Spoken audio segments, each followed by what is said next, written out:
Hello, everybody. Almost 20 years ago, there was a wonderful book out called The Paradox of Choice: Why More is Less by Barry Schwartz. In fact, when I had a pre-Keen On podcast, it was called After TV, I had Barry on the show. And it was about abundance, overabundance of choice, and how it's hard to make choice in our age. We have a complimentary book out this week. It's called The Age of Choice by a University of Pennsylvania historian, Sophia Rosenfeld, A History of Freedom in Modern Life. And Sophia is joining us. She is based in Philadelphia. Sophia, I'm assuming you're all too familiar with Barry Schwartz's book, The Paradox of Choice. I certainly am. I'm familiar with it as a book, and I'm also familiar actually with the phenomenon, as I guess most of us are at this point, which is that sort of feeling like, well, choice is supposed to be good, but how come I'm so incapable of making one that I'm happy with? Yeah, so you agree, Sophia, with Barry Schwartz's thesis that we have too much choice, that when we go to a supermarket, we are struck with too many carrots or too many boxes of cornflakes? You know, there are many places in which choice is a wonderful thing to have. I'm hardly opposed to the notion of choice. It's central to our notions of what it means to be a free person. That said, there are places we have such an abundance of choice that sometimes it's very hard for us to simply make up our minds. He's not wrong that if you look at 500 toothpastes, sometimes you really don't want the energy to read every package. You might just really want a choice of two good ones and pick the one that best suits your needs. Actually, you probably want a choice of one. So your book, The Age of Choice, A History of Freedom in Modern Life, we take it for granted, of course, that we've always had choice historically. Where do you date the beginning of this history? I mean, I'm assuming throughout our history as a species, we've always had, in a sense, choice. Is that fair? Absolutely. I mean, part of being human is making all kinds of decisions, and biologists debate how much is of our own volition and how much isn't. But certainly, choice itself is not a brand new phenomenon. But what interests me is both the expansion of choice to the degree that we now have, the equivalent of Amazon as our shopping mall or the supermarket with hundreds of thousands of products. But not just that, it's also the growth of the idea that choice is what freedom is about. And that might seem obvious to us. It's part of our consumer culture, it's part of democracy and human rights. But it hasn't always been the case that choice has either been as important, as frequent, or really as validated as it is today. I think, if you go back a few hundred years, if you were, say, a nobleman somewhere, one of the great virtues of your life, one of the things that made you independent was you didn't have to make a lot of choices. Your marriage was already arranged with someone, your income was guaranteed, your social position was given, your location was given. It's a very modern idea to feel that what really being independent or free is being able to make up your mind about what you like best from a menu of possibilities in every sphere, from profession to romance to how you want to decorate your house, what entertainments you want to participate in, and politics too. So Sophia, you're as much an intellectual historian as anything in this book.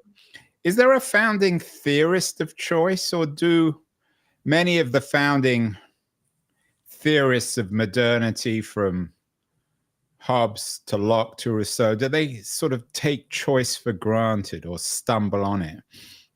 So it's a wonderful question, because generally when people write about the history of freedom, or for that matter, if they mention choice, they think most of our ways of thinking must have come from a small set of philosophers.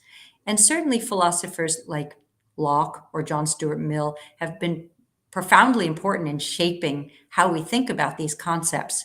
But I don't think their ideas would have had any resonance if it weren't for the fact that people were starting to get used to making choices as part of daily life. So I'm as interested in how people learned, say, to be shoppers, or how they learned how to vote, as I am in precisely which philosophers said what when. So I guess if you really wanted to say sort of who's the great philosopher of thinking about freedom and choice together, Kant is important. John Stuart Mill is important, in particular in the middle of the 19th century. But they're responding to changes already in their world, where the idea of selection as a way to feel empowered, maybe even a way to happiness, and certainly a way to freedom, is becoming more of a norm.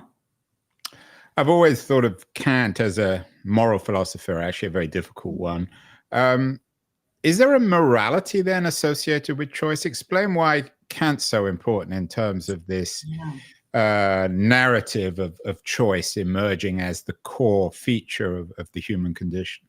Yes, a vital question. So traditionally, when philosophers, painters, writers wanted to talk about choice, they often used a story called Hercules' Choice, based on the kind of ancient idea that Hercules stood at a crossroads and he had to make a decision. Did he do the right and virtuous thing? And that Mm. was sort of going towards one path, or did he make the wrong immoral choice and go the other direction? And of course, Hercules, he's a little torn, but ultimately he picks the right choice. And freedom was sometimes thought about as simply being given those two options and making the right choice, the one that was in concert with ethical responsibility, with Christian teaching. Kant said very interestingly, humans got freedom through choice, but they also got the burden of having to make up their mind about whether to do the right thing or the wrong. What changes is not just that we have more choices. It's not even just that we value choice more. It's that choice ceases to always be a moral choice. So when you go to the store and you pick one of those toothpastes, or if you're picking cotton in the 18th century in a shop, you're often just deciding, what do I like more? What's my preference? Which candidate for office do I like? Do I like the blue fabric or the brown fabric? Do I prefer to read novels, or do I prefer to read travelogues? I mean, every one of those decisions is in a sense not morally weighted anymore. And what really interests me is that what becomes morally weighted is just simply having the choice. It's not which is the good one, it's having the choice at all. And I think that doesn't really fully happen till the 20th century. Sophia, a couple of weeks ago, we did a show with the University of Chicago professor of philosophy, Agnes Callard, who's Oh, just yeah. has a new book out on Socrates. Mhm. She focuses in her book, Open Socrates, on Socrates encouraging us to think for ourselves, Socrates' importance as a questioner. Did the idea of choice exist in antiquity? Are we, in a sense, Mm. Kant and Mill and everyone else inheriting this from antiquity? Or did we moderns invent the very idea of choice?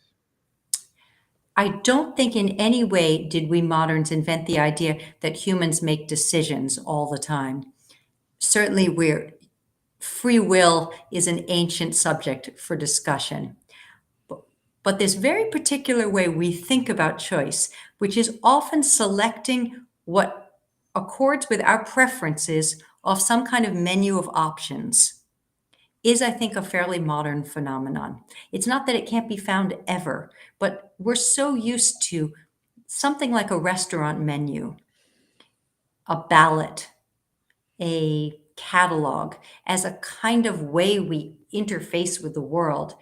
That's really a fairly new phenomenon. Even restaurants didn't have menus till around 1800.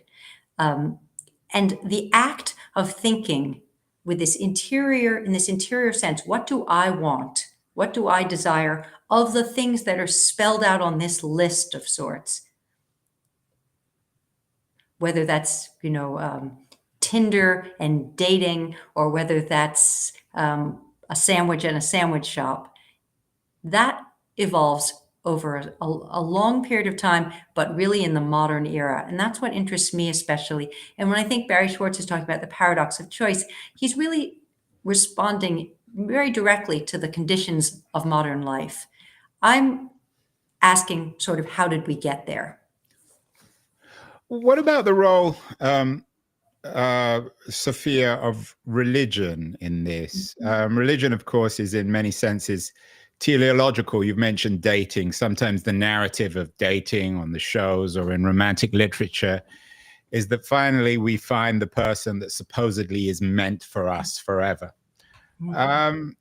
Does your modern theory of choice inherit in a peculiar way the teleology of Christianity, in that sense, that we're always meant for one particular choice that will give meaning? And maybe I'm overdoing or over determining the connection with Christianity and that particular narrative. It's an interesting possibility that we still think there should be a right choice, a good choice. I A mean, even final choice, a choice final choice. meant for us. Marriage, for instance, is oddly a choice to give up other choices, right? You've made the choice that you want to so that you won't have infinite choice all the time because you've committed to this one person.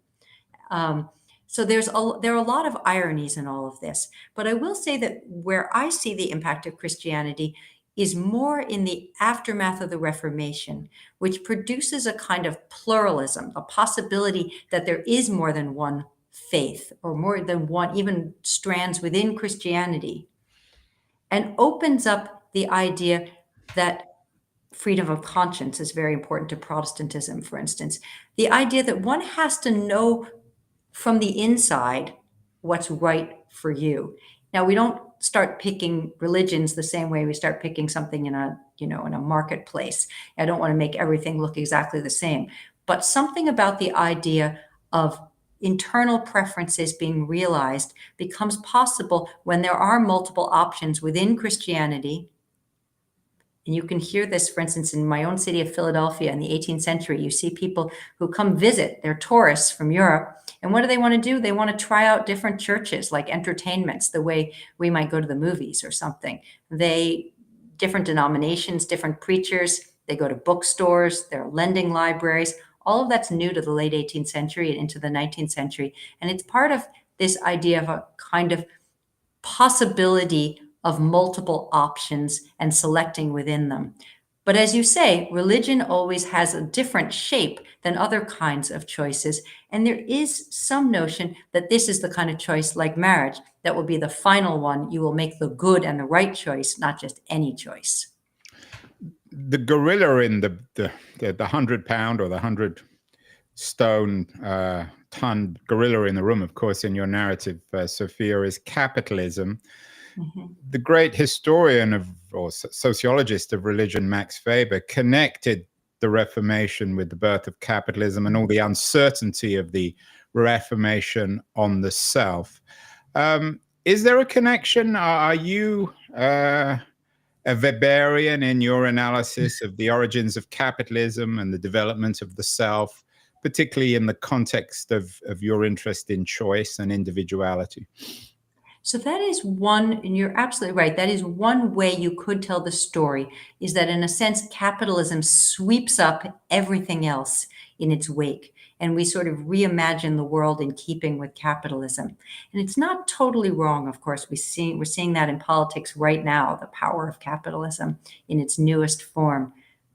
I don't, though, collapse the two. I mean, I do think there is a sphere of religious life, for instance, that while certainly shaped to a certain degree by capitalist practices, is largely independent of it. And it's certainly in the earlier years, particularly. The places the Reformation begins, Protestantism, are not the central places where either capitalism or colonialism, for that matter, really takes off. Not in Swiss states, not in German states.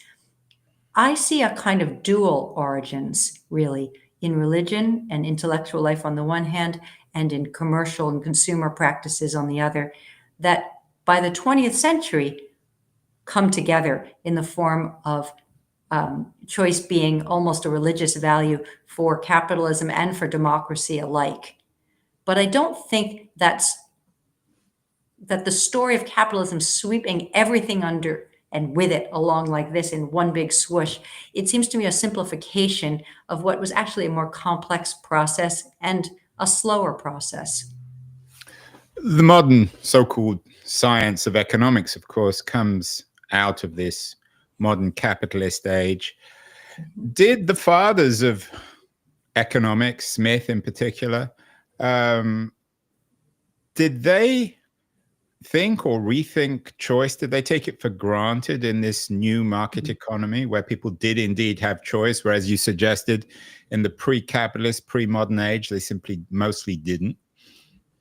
One surprising thing about Smith, I would even expected to find something about choice in Smith, and it's not really an important category for him, interestingly. Um, you might think that would be sort of central to the theorizing of capitalism from the beginning, but it's really not. He's focused much more on production. It's Mm, only later, really doesn't start till the marginal revolution and economic thought in the very end of the 19th century into the 20th, that consumption, what we buy, what we choose as consumers, becomes central to economic practice and economic thought. And that's an important distinction, I think. And again, it tells you something about how late a development this is. There are lots of places you might expect to see choice earlier, but it's not, for instance, in human rights declarations in the 18th century either. It's all over the 1948 Universal Declaration of Human Rights. It's not in Smith, but it's in all the important economists of the interwar period and into the late 20th century. And what I think is so interesting is that what I call the sciences of choice, economics is one of them, psychology is another, mm. marketing is yet another. The 20th century is filled with the invention of fields that are designed to study what we're doing when we're making choices, why we chose what we did, what the conditions were, and sometimes even how to direct those choices in the future. And it may not be a coincidence, of course, that the marketing of choice, the science of marketing, which is so dominant, it's like Mhm. us as fishes thinking about water. It's so ubiquitous, we take it for granted. Was invented by Freud's, I think it was his, not his grandson, his nephew. So there's certainly a connection between psychology or psychoanalysis and marketing and choice. Um, Advertising as well. All of this comes yeah, I together mean, it's, yeah, immediately. advertising is that because the advertising is premised on the idea of choice, that we should choose one car over another, or one Right. dress over another, or one Mhm. house over another. Sophia, what about the history of America in all this? America, of Yeah. course, remains the dominant capitalist power, but America's history is, of course, shadowed by the great crime of slavery. How did Mhm. Americans make sense of this narrative of choice in the history of its country as a foundational so-called democracy, um, whilst slavery exists? And of course, the very definition of slavery is slave owners had choice. I could guess they could choose Mhm. which slaves they owned and which they didn't. But the very definition of slavery does away with choice. Slaves don't have choice. Absolutely true. And that's what makes the American part of the story so fascinating and sometimes heartbreaking. When we to segue from the advertising part, you're absolutely right that slaves for sale, 18th, 19th century, almost all slave ports used really market mechanisms. They had auctions. Slaves were described as choice cargo often, Mm. and buyers were given choice among the choice cargo, the same way they might with bolts of cloth. I mean, it's that depersonalizing. And certainly all the choice, all the notion of variety, all the volition lies on the side of those who'd be the purchasers or the sellers. Um, and earlier definitions of freedom often imagine slavery, dependency, as the antithesis of being a freestanding person who has some kind of autonomy, is being not dependent. But it's not necessarily about choice in the same way. As choice becomes an important variable in thinking about freedom, actually, it starts to fuel, among other things, abolitionism. In part, the idea that the one thing that enslaved people don't have is any kind of choice about their sexual partners and about their laboring bodies. And bodily autonomy, not having choice about one's body, either in terms of work or sexual activities of any kind, it becomes a kind of major claim of abolitionists in the 19th century, and helps in some ways eat away at the possibility of imagining humans who are unfree, enslaved peoples. But it's a complicated story, and like everything else, choice has both abetted and hampered freedom efforts for Black people and for all kinds of people at different moments. And I wonder, Sophia, whether intellectual form is important here. It occurs to me that the invention of the novel and its domination, not domination, but certainly influenced by female writers and, of course, female readers, shaped the idea, if not of feminism, certainly of feminine choice. I'm thinking of some of the classic 18th and 19th century British novels by women. How does this play? Mm-hmm. So novels were one of my great sources for writing this, because novels are fundamentally, they are a product of the 18th and 19th century, the modern realist novel. And the plots of novels, if you stop and think about it, are often about choices, especially women's choices. From Anna Karenina to Madame Bovary to, you could give a Portrait of a Lady. It's often a woman who's feeling enormous social pressures, familial pressures, economic pressures to do one thing, but at some level has this kind of interior desire to do something else. Often that's a romantic interest that runs counter to expectations. But there are even scenes of things like shopping.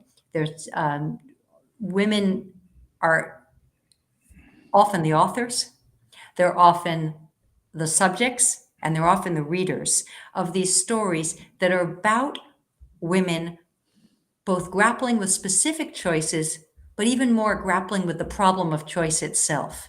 How much do I get to say what happens to me? What are my options? And if you look at novels, you mentioned 19th century English novels, they're filled with scenes of choices, critical moments in the plot, ball scenes, who will choose whom to dance with, election scenes, who picks whom. That kind of social dynamic, the constraints, the possibilities, is fundamental to the novel. So I think of the novel as both an invention of the era of choice and the great tool for dramatizing choice. And that's true even for modern novels.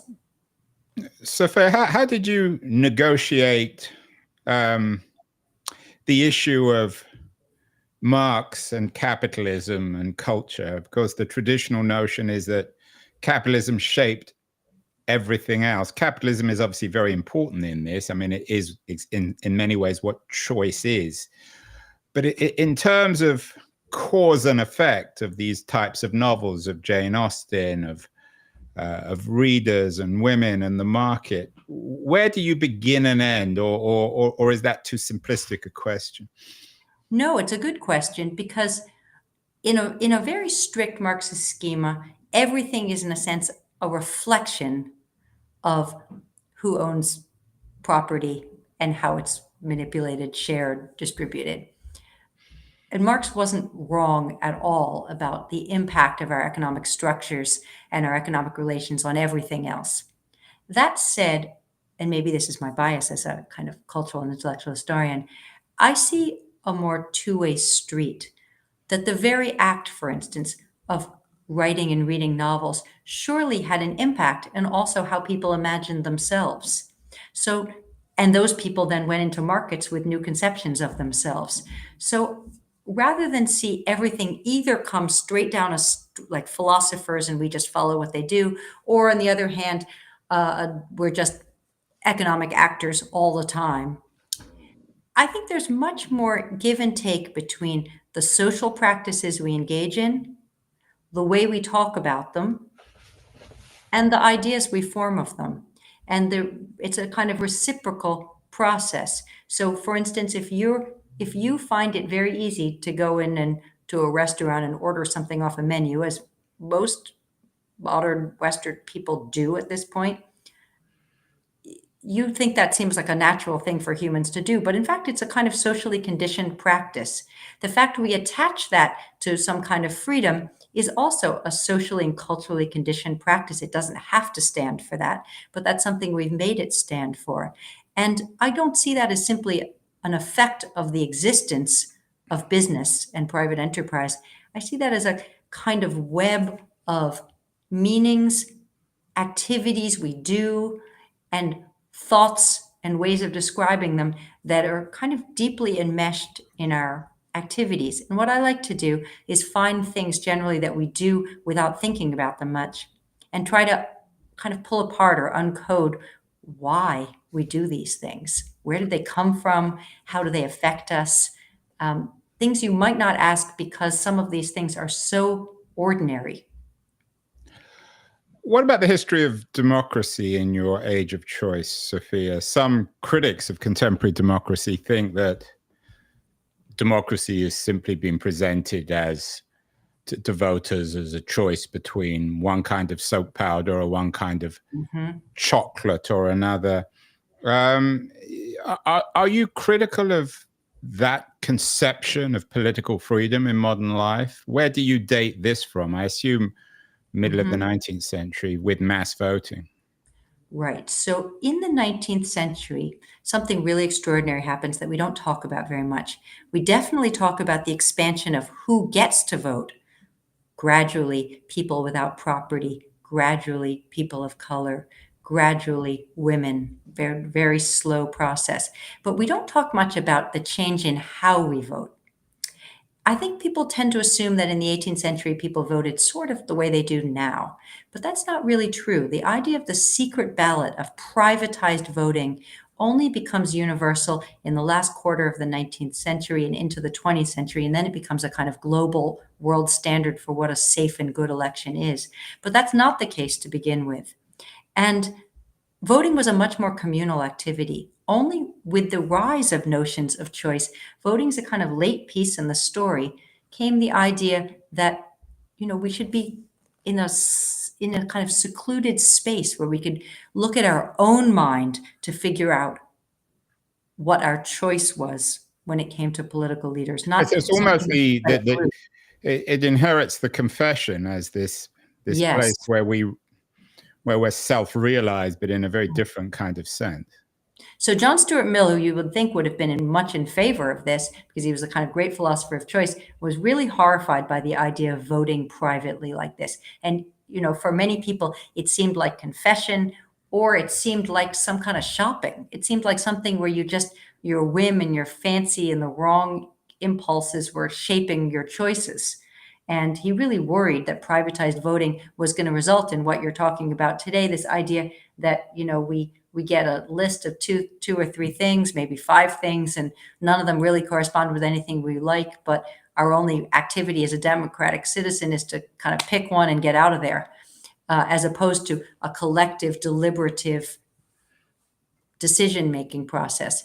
But the world has gone in the direction and away from collaborative voting and the social pressures involved towards individualized private voting. And there have been gains and losses, as with everything. There are gains in sort of the autonomy one has as a voter, but the loss is the idea that, as you say, you don't get to pick the options. They rarely reflect in any direct way the people's desires. They're just the options that parties have handed us in many ways. And we think our entire democratic engagement, aside from maybe commenting on social media, is the one day a year we go pick between these different options and walk out of there. Yeah, and of course, there are lots of modern theorists. Arendt comes to mind, who look back at antiquity, particularly Aristotle, with the idea of the public sphere. And your argument about this age of choice has resulted in the interiorization of politics.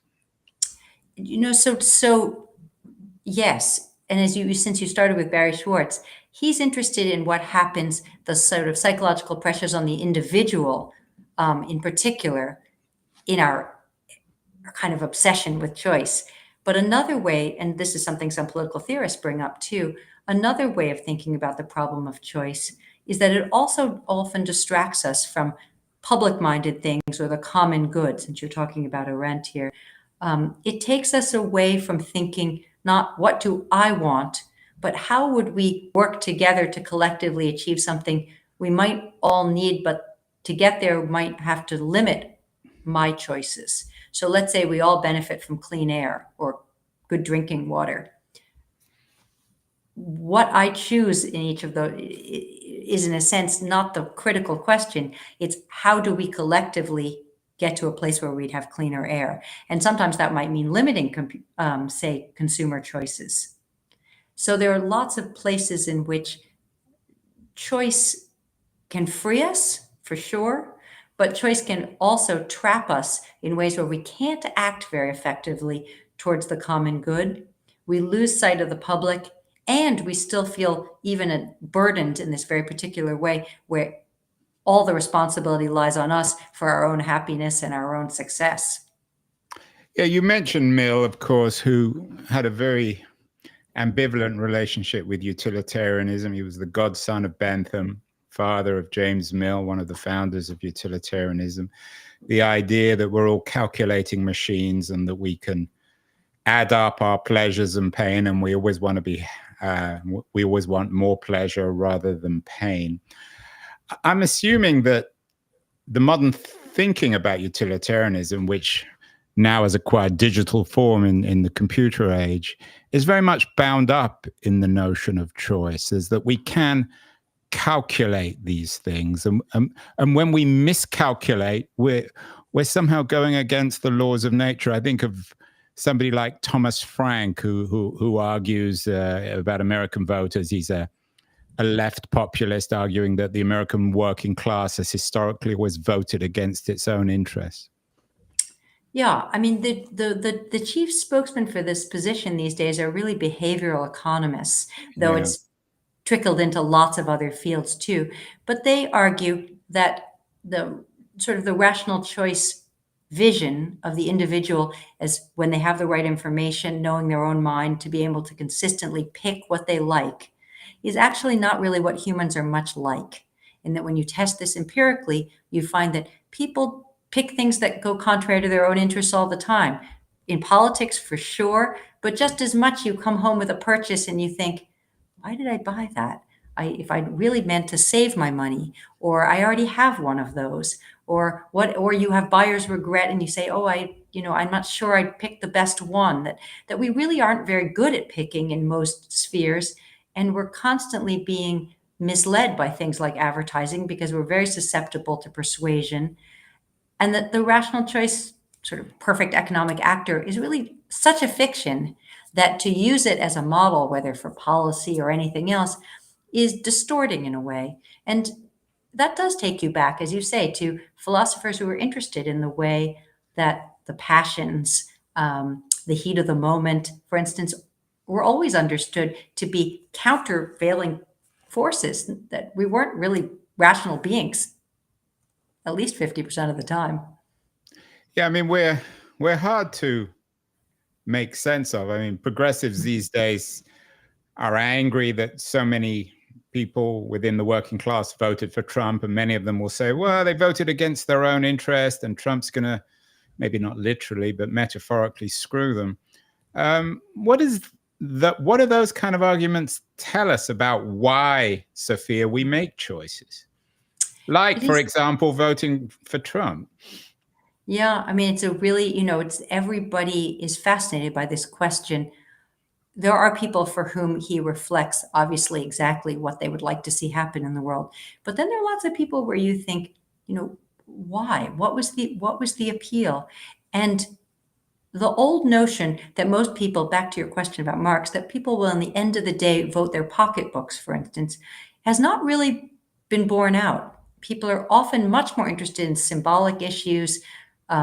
They root for a team, for instance, in a way that might run counter to their interests. So there are people, I mean, people can imagine, actually, people on the left and people on the right vote against their interests. When wealthy, college-educated people vote for higher taxes, they're voting against their immediate interests, in the sense they're voting for they imagine some greater good. When a a Republican voter who relies on Obamacare votes for smaller government and a cap on all kinds of spending on medicine. They've chosen something else to vote about, not their own pocketbooks and their own well-being.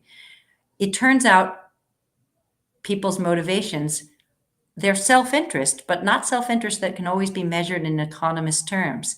Sometimes they'd rather see somebody else be punished than win themselves, that kind of thing. We're complicated people. We are, and Bentham, of No. course, tried to simplify us.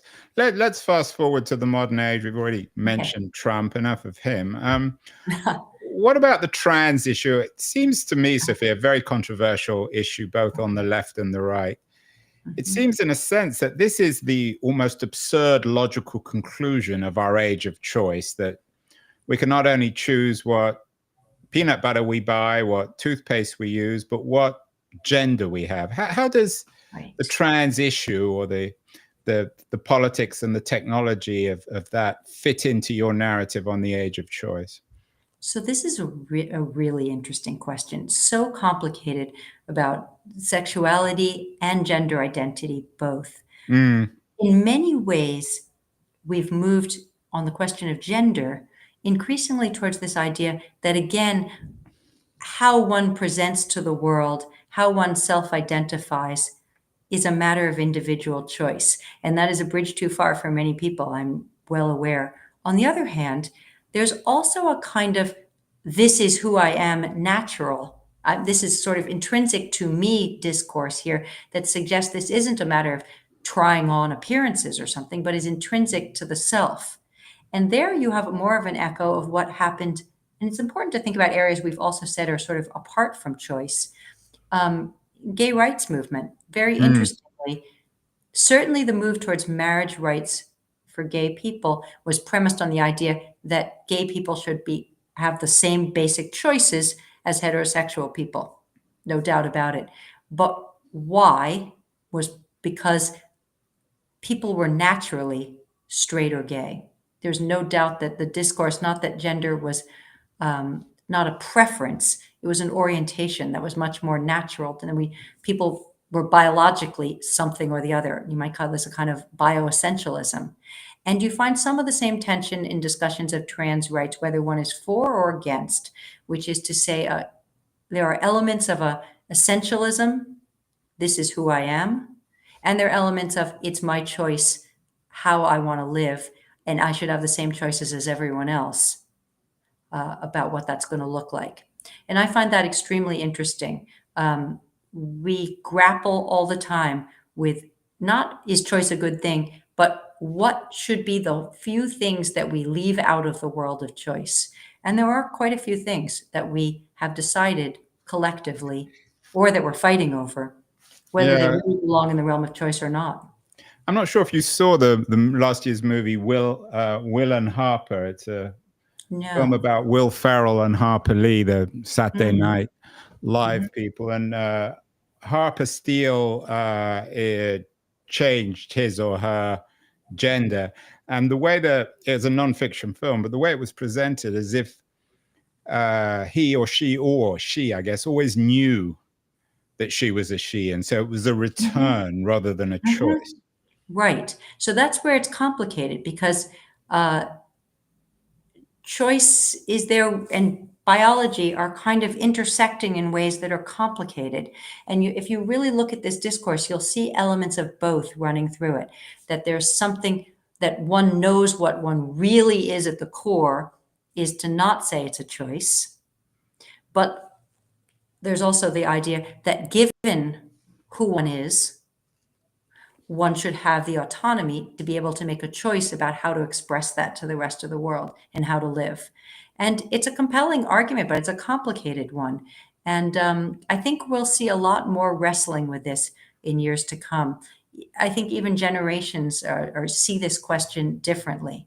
I see the trans question, though, as very much, though, a question about the space of choice at its most fundamental, even at the thing you might think was the one space where we, in a sense, had the least choice.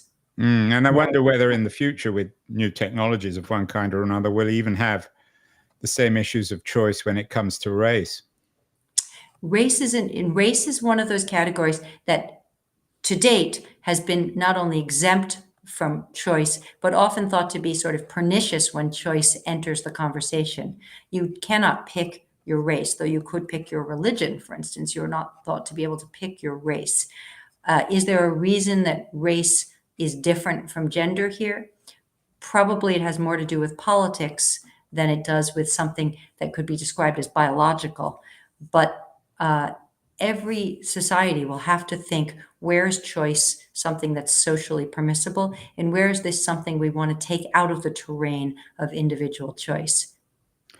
Sophia, you mentioned sexuality. How has this been treated in terms of choice? The original Kinsey report, I remember, not that I'm an expert on this stuff, but it revolutionized how Americans thought about sexuality by suggesting that whatever it was, 10 or 15% of Americans were quote unquote naturally gay. How does this play into your age of choice? There's been some interesting debates recently, given that more and more women are coming out as gay, and there are, I think, some people, Andrew Sullivan comes to mind, who suggest that that there's nothing natural about it. It seems to be culturally driven. I can't, I can pontificate about a lot of things, but probably not about the biology of sexual attraction. I think the point, though, is that in the age of choice, we have largely said that consenting adults can choose who they want to love and who they want to have sex with and how they want to have sex with them in ways that were not possible until quite recently. I mean, it's amazing how recent this shift has been and how thorough it has been. Certainly, there's been a push towards imagining choice, especially for women, as if once the choice was, could women vote or could they be educated and how? Now, choice questions have gone to questions about reproductive health, to questions about wanting to be a parent at all, questions about sexual identity, questions about sexual behavior. This has been sort of fundamental to modern feminism, as it has been to the gay rights movement. Where that goes from here is unclear. I think much of the pushback in much of the world against women's choices is a way at pushing back against an entire paradigm, which is this notion of freedom as choice at its core. So Yeah, and I that's wonder why women are so on yeah. the Sophia, on the abortion issue, which of Mm. course you spend a lot of time in the book discussing. It's an important issue. Mhm. Is the intellectual terrain of choice, is it the same one that both the pro-life and the abortion rights activists, are they fighting on the same terrain? In other words, for Mhm. Mhm. for one group, it's about the rights, the right to choice of the unborn. For others, it's the Mhm. right of women. Or are they dealing with choice in a fundamentally different kind of way? So that's a great question. So I think in the 1970s, right after the decision of Roe v. Wade in the US, and right as abortion debates were happening in the UK, and there was a little bit earlier in France, the same moment, for instance, the language of choice seemed like a good solution to many people because it was something nobody was opposed to. So you didn't have to like abortion. You just had to sort of say, well, shouldn't people have choice? And the Yeah, idea was it's the old bumper sticker in Berkeley, which I used to enjoy, which said, "Don't like an abortion," and then don't have one. exactly. So the premise was going to be, who's going to be opposed to this? Just let people pick this option. And if you don't like the option, you don't have to have one. Exactly. Of course, it backfired. Partly it backfired because of a very clever opposition strategy, which is not it's a bad choice or something, but it was the right to life. And life sounded like a much more, in some ways, full and ethical option. It was sort of an ethical space as opposed to this kind of potentially consumerist space of pick what you want. So initially, I would say to you, that the pro-life or the anti-abortion forces were really fighting on very different ground. They countered the notion of choice. But over time, they have as well evolved towards choice. Two manifestations of that. One is the the adoption of the phrase itself by the right, now often being used against vaccines and against other kind of "my body, my choice" has become a kind of right-wing mantra as much as it is a left-wing mantra. And the other one is adopting the notion of religious choice to fight against abortion, to say, well, you can't tell me if my religion has me choosing, that abortion is a bad thing. You can't ask me to spend my money, my tax dollars on it, that sort of thing. So there was a kind of counter, even within the pro-life movement, using the same language of choice against this particular choice. And right now we've seen that the language of choice does not have a right or left flavor. It's been adopted for different purposes. Abortion rights are called right to choose on the left, and school choice, for instance, is a mantra for the right. So, or choice when it comes to public health questions. So you really get this value kind of across the board at this point. Sophia, where are we finally? You've been very generous with your time in 2025 in terms of the age of choice. Is this the beginning, the twilight of the age of choice? It occurs to me, I read a piece recently about children who are choosing to divorce their parents, who are choosing, I guess, not to acknowledge their parents. We've already talked about the trans issue. Are we at the end of this period where everything becomes choice, or are we still perhaps in the early stages of your history? And this is where I get to say historians are lucky. They get to talk about what's already happened rather than guess what's going to happen. But I will try, because this week has been interesting. I'll take the US as an example here. Of course, there's been an enormous amount of discussion of some of the sort of more authoritarian language and also policy proposals that have emerged immediately after the inauguration of President Trump. But if you look closely, it was in the inauguration speech, and it was in one of the most important executive orders of the week. There was a lot of discussion of you'll be able to get the car of your choice. You'll have freedom of choice when it comes to appliances and light bulbs, is in one of the energy doctrines. And you think, what is this about? Of course, it's about empowering businesses to a certain degree and avoiding regulation. But it taps into that old idea that you personally are going to be free. The state is going to change its form, but you personally can still go to a store and choose the light bulb you want, not the one that the state tells you to buy. And I think that's really interesting because it takes this kind of ethos and grafts it onto something new, a more authoritarian politics, for sure. So I do not think we have entered the age of the end of choice. In fact, I think we're still squarely in it. And many of our fights in the next few years are going to be about exactly what the sphere of choice is going to look like. The trans question, the energy consumption question, all of these things sound quite different, but I'm quite convinced that choice is not going away anytime soon. Certainly the word isn't. I mean, with environmentalists, a lot of people argue you have no choice, but of course there are others who believe we do. Finally, Sophia, what about the fate of choice like vinyl, and in the sense that we're nostalgic for a previous age? I rather like going to restaurants where I don't have to look at a menu and choose. Yes. I rather like the idea indeed of maybe an AI or a supermarket where I'm given what it thinks I want. Do you think there's something in us, perhaps, and oddly enough, this will be borne out in economics and in marketing, that we will embrace options that do away with choice? I think we'll have to, in some ways, because too much choice is overwhelming. If your menu has 50 pages, how do you know what you want to eat for Well, then you dinner? just tell your wife to order for you. I do the same with my husband. Exactly. I say, pick something for me. Exactly. And that's the most common point is that we look to someone else. We look to AI, we look to a spouse, we look to wealthy people pay people to decorate their houses and help them get dressed and manage their money and, in a sense, make all the choices for them, right? That's what you hire people to do, with the idea they know better how to decorate your house or how to invest your money. Advisors of all sorts. So AI will probably play that function for most of us. In some ways, that's a reassuring thing, and in some ways, it's a little scary.